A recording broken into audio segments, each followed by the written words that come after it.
Yo, what is up guys? It's me Zachary, back bringing you some more daily NBA news. As always, I appreciate you guys for checking in every single day. You're the best, but now let's get into everything that went down yesterday. But first, I do have to give a quick shout out to the sponsor of this video, athleticcases.com. Football, basketball, baseball, or even soccer, you can now rep your favorite players on the back of your phone. Use the code ZACHLEE for 10% off any order on athleticcases.com. Link is in the description box below. Now let's just get into the action. First up in the news, the NCAA is crumbling right before our eyes and we need to talk about it, as the FBI has begun to expose the corrupt system that the NCAA has in place. And basically what happened is this: the FBI came forth with 2 years worth of data that they got while recording phone calls that wound up exposing plenty of the nation's top programs in the NCAA for compensating players and agents to get their players to come play for them. Schools such as Duke, North Carolina, Texas, Kentucky, Michigan State, USC, Kansas were all named in this report. Also in the reports were some of the names of some players who received illegal compensation. Players such as Miles Bridges, Collin Sexton, and Wendell Carter. Now, not all the compensations or benefits were monetary. For some of them, those benefits were no more than a free steak dinner. However, then you do have reports of some of the players who did get cut big checks to come play for these schools. Players such as Dennis Smith Jr., who received over $43K to play for North Carolina before he made it to the NBA. Isaiah Whitehead got paid more than $37,000. Markelle Fultz was paid $10,000. Kyle Kuzma $9,500. Bam Adebayo $36,500.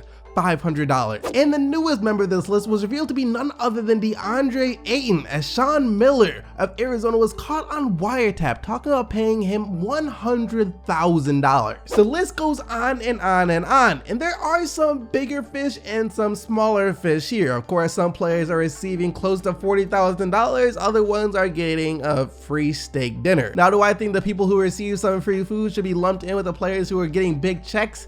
Not really, but it is what it is. And of course, when this story came out yesterday, it blew up. It was huge. Everywhere you looked, people were talking about this. And it didn't take too long for some of the higher ups in the NCAA program to come out and try and clear their name. The North Carolina State Director of Athletes said, "We learned of the report this morning, and it was the first we heard about this information." The president of the NCAA commented saying, "These allegations, if true, point to a systematic failure that must be fixed and fixed now if we want college sports in America. Simply put, people who engage in this kind of behavior have no place in college sports. They are an affront to all those who play by the rules." And one of the agents of a player accused of receiving illegal compensation to play said, in the most simple of legal terms, "Prove it." And keep in mind that all of this stuff is coming out only a week after Adidas executives were accused and put on trial for fraud because they were using money from Adidas to pay the families of some of the nation's top recruits. So all of this madness is currently going down in the NCAA, ironically right before March Madness starts for the NCAA, which is putting them in a tough position because, like one source said, it's not the mid-major programs who are trying to buy players to get to the top,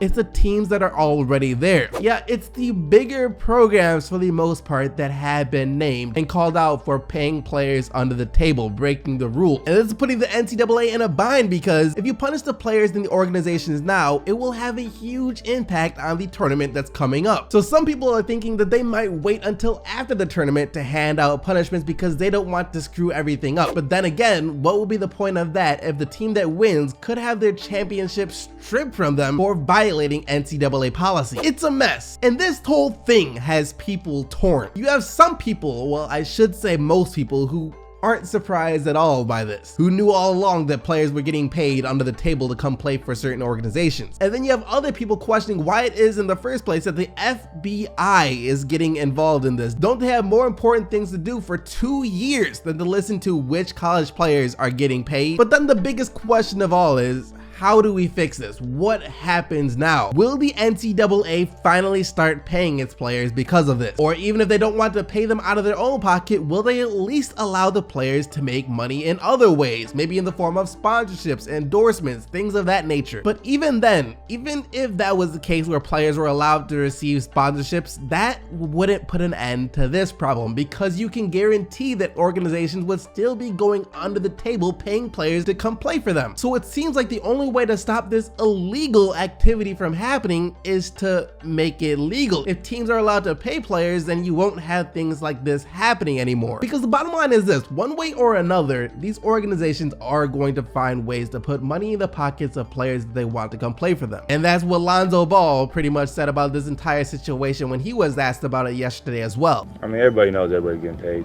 I mean, that's just how it is.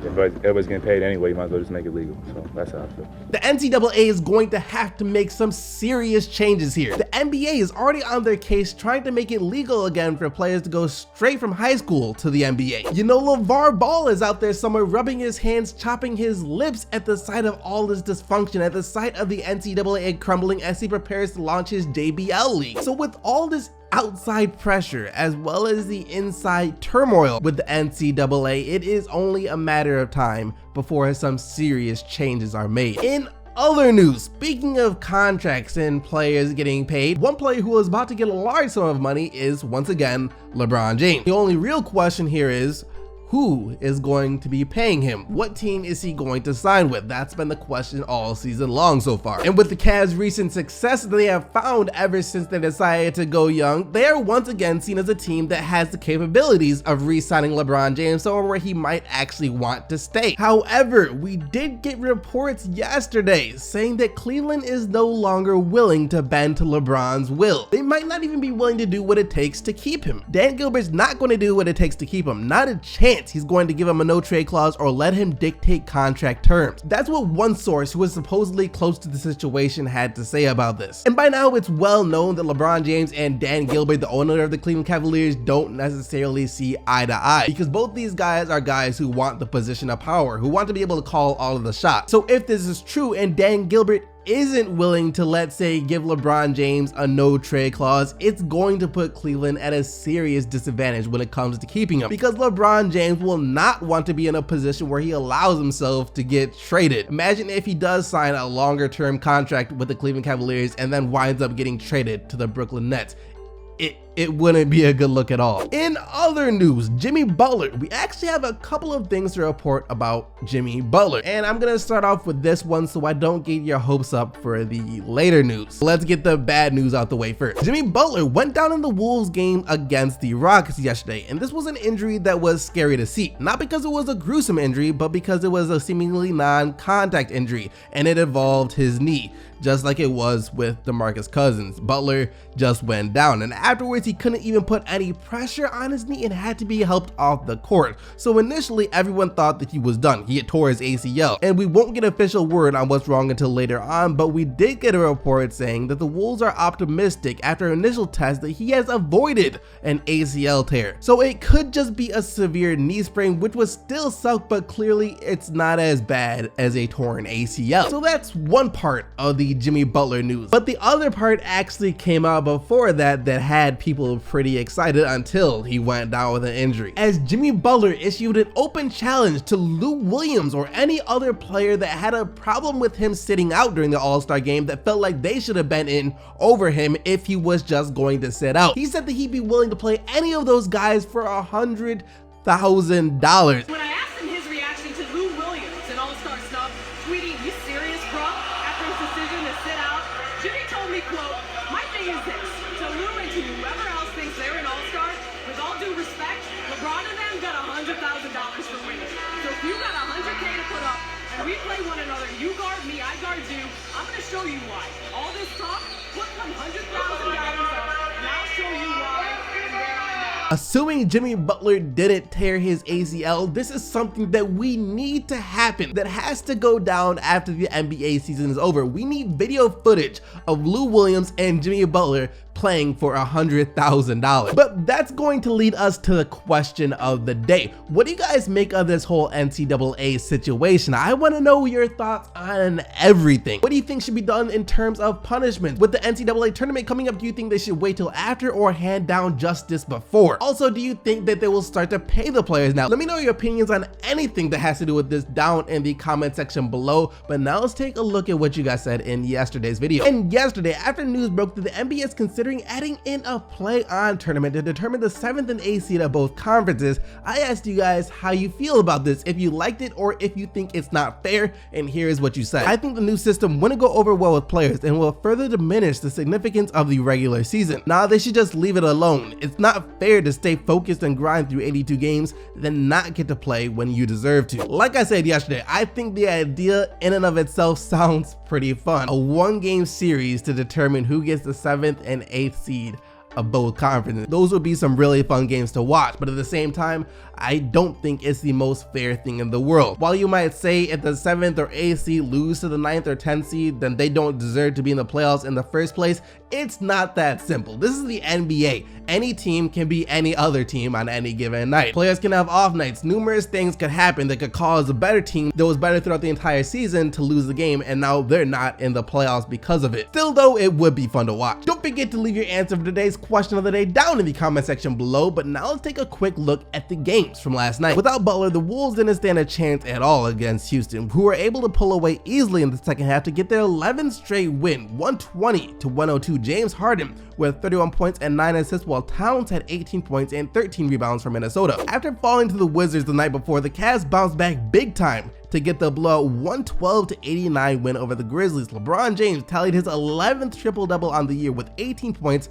14 rebounds, and 11 assists. It's almost always a great game when these two teams face off, and that was the case again last night, as the Jonas Valanciunas dunk sent this game to overtime. However, even though it was the Raptors who sent the game into overtime, it was the Bucks who were able to come away with the 122-119 win over Toronto in overtime. Giannis with 26 points, 12 rebounds, and 6 assists, while DeRozan had 33 points and 8 rebounds for Toronto. Anthony Davis legit just isn't fair. No guy should be able to do all the things that he does. Like, is it not enough that he's a dominant force on the offensive end? Does he also have to be a dominant force on the defensive end too? He destroyed the Heat yesterday. 45 points, 17 rebounds, 5 steals, and 5 blocks. Davis was actually the first player since blocks and steals started getting recorded to ever put up a stat line like that. However, despite Davis's historic night, Miami didn't go down easy, as it took overtime, and even then the Pelicans only won by 124-123 the final score. Marcus Aldridge did his best to try and get the Spurs a win last night. He scored 38 points, but Nikola Jokic, who has been shredding up anyone in his way as of late, just wasn't going to lose,